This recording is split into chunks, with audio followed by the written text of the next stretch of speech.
ఓం నమ శివాయ. కార్తీక పౌర్ణమి రోజున పూజా విధానము. 365 ఒత్తులను ఏ సమయంలో వెలిగించాలి?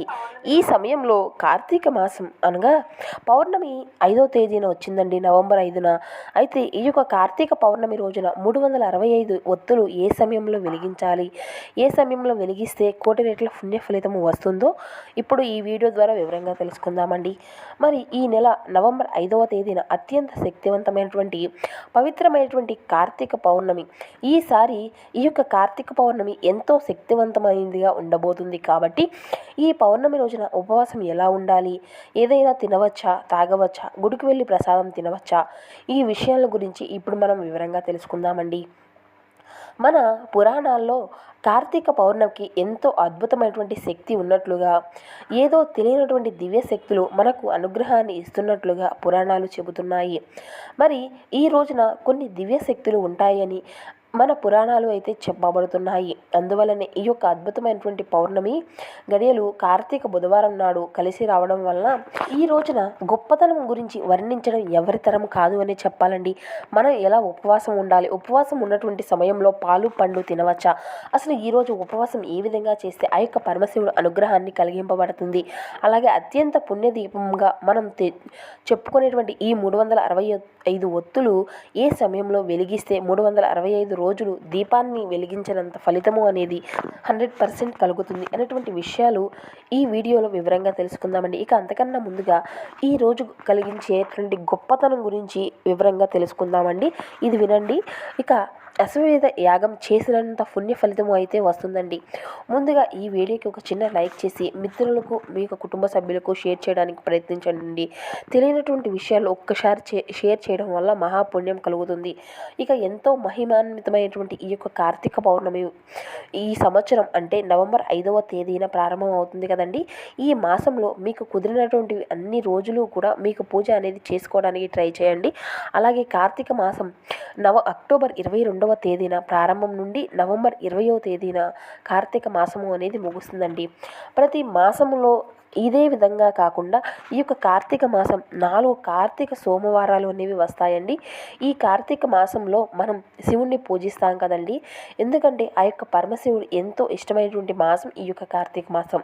అయితే ఈ యొక్క కార్తీక మాసంలో ఆ యొక్క పరమశివుడే కాదండి, విష్ణుమూర్తిని కూడా పూజించాలి. ఈ కార్తీక మాసంలో విష్ణుమూర్తిని దామోదరుని రూపంలో పిలువబడుతుంది. శివకేశవులకు భేదము అనేది లేకుండా నియమశాస్త్రాలు అనేవి చెప్పబడినాయండి. అందుకని దీంతో ఈ యొక్క మతంలో శివకేశవులను ఇద్దరినీ కూడా మనం ఆరాధించుకుంటే, అయితే ఈ యొక్క కార్తీక మాసం ఏ విధంగా పూజ అనేది చేయాలి అనేది ఇప్పుడు మనం వివరంగా తెలుసుకుందామండి. ముందుగా కార్తీక మాసంలో కార్తీక స్నానాలు అనేవి తప్పనిసరిగా చేయాలండి. అయితే కార్తీక స్నానము అనేది తెల్లవారుజామునే బ్రహ్మ ముహూర్తంలో చేస్తే మంచి ఫలితాలు అయితే ఉంటాయండి.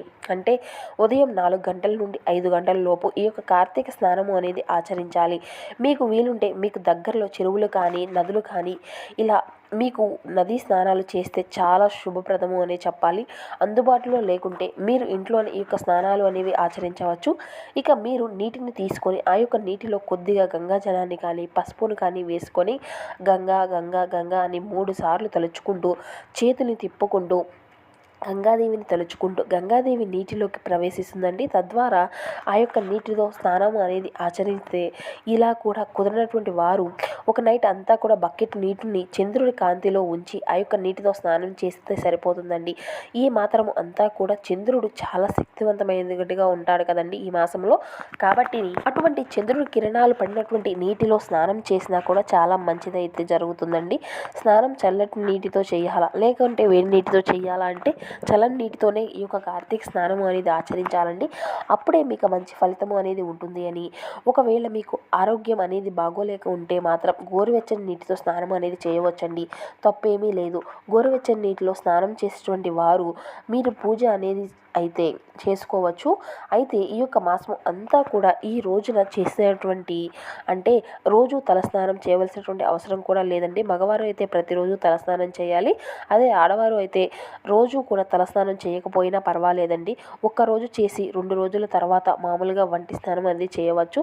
ఆ తర్వాత తలనా స్నానం అనేది చేసి మీరు పూజ అనేది చేసుకోవచ్చండి. అయితే తలస్నానం చేసేటప్పుడు షాంపూ అది వాడవచ్చా అని చాలామంది డౌట్ అనేది అనేది ఉంటుంది కదండి, షాంపూ వాడుకోవచ్చు, ఏం పర్వాలేదండి. తలస్నానం చేయలేనటువంటి వారు ఈ రోజున కొద్దిగా పసుపు అనేది తుడుచుకొని ముఖానికి అనేది రాసుకోండి.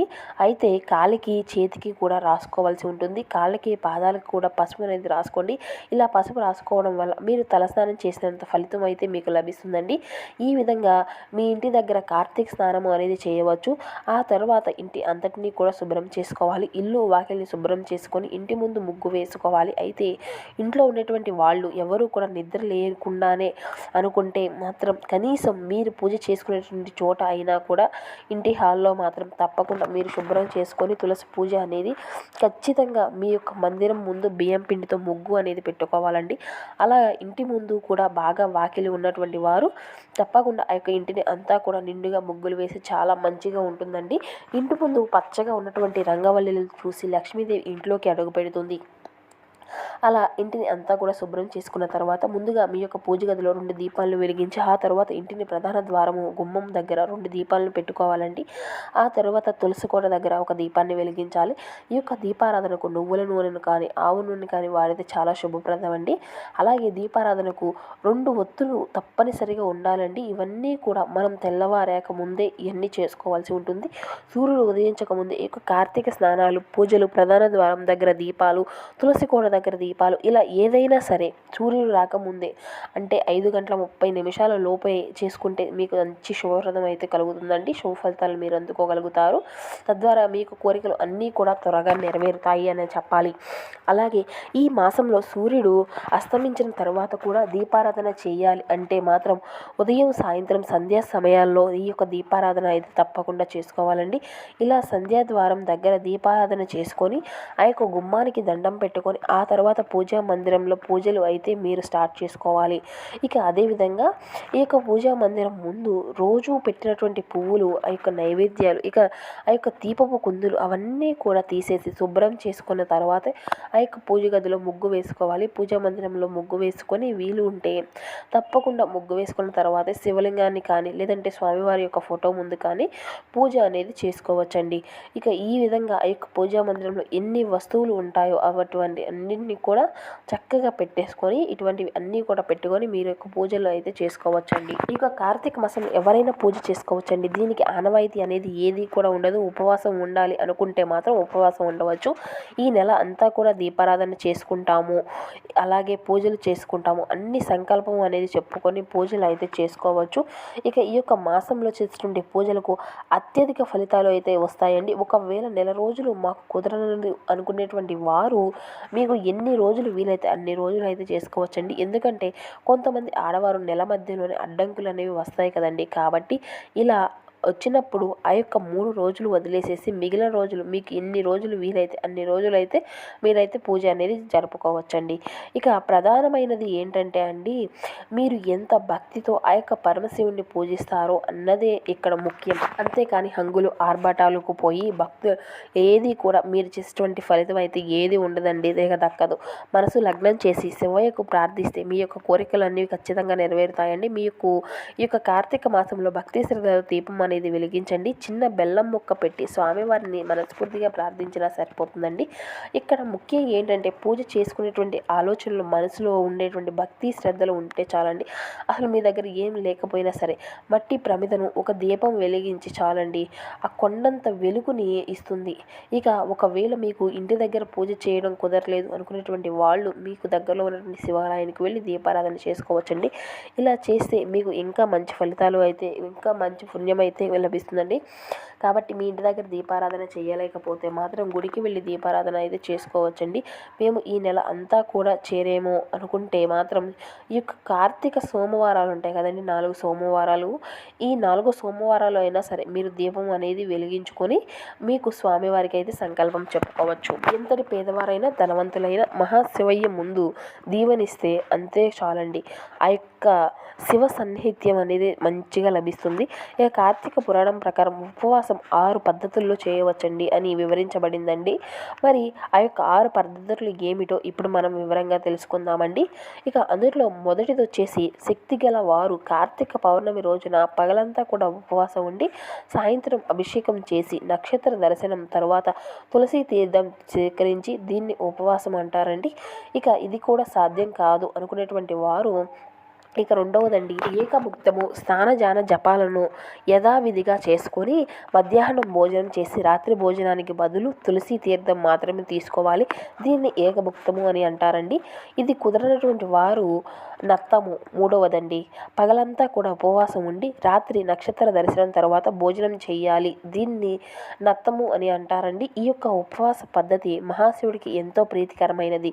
ఇది కూడా సాధ్యం కాదు అనుకునేటువంటి వారు నాలుగవది అయాచితమహ భోజనానికి తమ యొక్క ప్రయత్నాలు అంతా కూడా ఉంచి ఎవరైనా సరే వారికి వారే పిలిచి మరీ భోజనం పెడితే మాత్రం భోజనం చేయండి.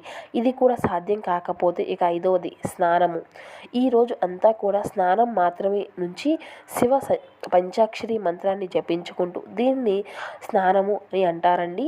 మాకు జపించడం చేత కాదు తెలియదు అన్నటువంటి వారికి చివరిది ఇక ఆరవది దానం. నల్ల నువ్వులను దానం చేసిన సరిపోతుందండి. దీన్ని తిరగానము అని అనుకుంటూ ఉంటారండి. ఈ అన్ని ఆరిట్లో కూడా ఏది కూడా ఖచ్చితంగా ఆచరించవలసి ఉంటుందండి ఏదో ఒకటి.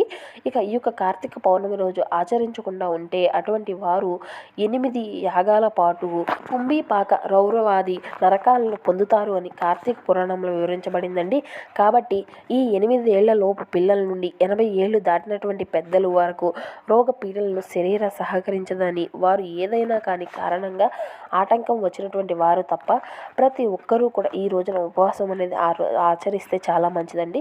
ఇక 365 ఒత్తుల దీపాన్ని మాత్రం ఉత్తర దీపాన్ని వెలిగించేటువంటి క్రమంలో ఖచ్చితంగా ఉపవాసం అనేది ఉండాలా, ఉపవాసం లేకుండా 365 ఒత్తుల దీపాలను వెలిగించవచ్చా అనేటువంటి సందేహం ప్రతి ఒక్కరికి కూడా కలుగుతుంది కదండి. మీరు 365 ఒత్తుల దీపాన్ని స్నానం చేసి ఇంట్లో లేదంటే గుడిలో వెలిగించవచ్చు. ఉపవాసం ఉండాలి అనేటువంటి నియమం అయితే ఏదీ లేదండి. ఉంటే చాలా మంచిది, కానీ ఖచ్చితంగా ఉండాలి అనేటువంటి నియమం అయితే ఏది ఉండదండి. ఉపవాసం అనేది లేకుండా కూడా 365 ఒత్తులు స్నానం అనేది చేసి వెలిగించుకోవచ్చండి. ఇక చాలామంది ఉపవాసం అంటే కనీసము మంచినీళ్ళు కూడా తాగకుండా చేస్తూ ఉంటారు కండి. కానీ ఇక కార్తీక పౌర్ణమి రోజు అంతా కూడా పిచ్చి ఉపవాసాలు చేయమని ఎక్కడా కూడా లేదండి. అంత కటిక ఉపవాసాలు అయితే మన యొక్క ఆరోగ్యానికి మంచిది కాదని గ్రహించినటువంటి ఈ యొక్క మహర్షులు కేవలం ఒక్క ఏకాదశి రోజున మాత్రమే చేయాలి అని చెప్పారు. ఇక మిగిలినటువంటి రోజులు అంతా కూడా ఇతర దానాలు చేసినా సరిపోతుందండి. ఇక ఈ యొక్క కార్తీక పౌర్ణమి రోజున కటిక ఉపవాసం ఉండవలసినటువంటి అవసరం అయితే ఏదీ లేదండి. చక్కగా బ్రహ్మ ముహూర్తంలో ఉదయాన్నే నిద్రలేచి తలస్నానం చేసి కార్తీక దీపం అనేది వెలిగించిన తర్వాత తూర్పు వైపు ఉన్నటువంటి నక్షత్రాన్ని చూసి నమస్కారం చేసుకోవాలి. తర్వాత ఉపవాసం అనేది స్వీకరించి పాలు పండ్లు ఇటువంటివన్నీ కూడా తినవచ్చండి. మధ్యలో పళ్ళ రసాలు తాగవచ్చు. మధ్యలో అల్పాహారం కూడా తినవచ్చండి. ఇక నక్షత్ర దర్శనం తర్వాత దేవునికి పూజ అనేది చేసి 365 ఒత్తుల దీపాన్ని వెలిగించి అంతేకాని కఠినమైనటువంటి ఉపవాసాలు అయితే చేయవలసినటువంటి నియమాలు అయితే ఎక్కడా లేవండి. ఇక పండ్లు ద్రవ పదార్థాలు మీకు ఏ విధంగా అయితే తినాలి అనిపిస్తే ఆ విధంగా అయితే తీసుకోవచ్చండి, త్రాగవచ్చు. అలాగే ఇక ఈ యొక్క ఉపవాసం ఉండలేనటువంటి వారు బ్రహ్మ ముహూర్తంలో స్నానం చేసి యథావిధిగా 365 ఒత్తుల దీపాన్ని అనేది వెలిగించుకోవచ్చు.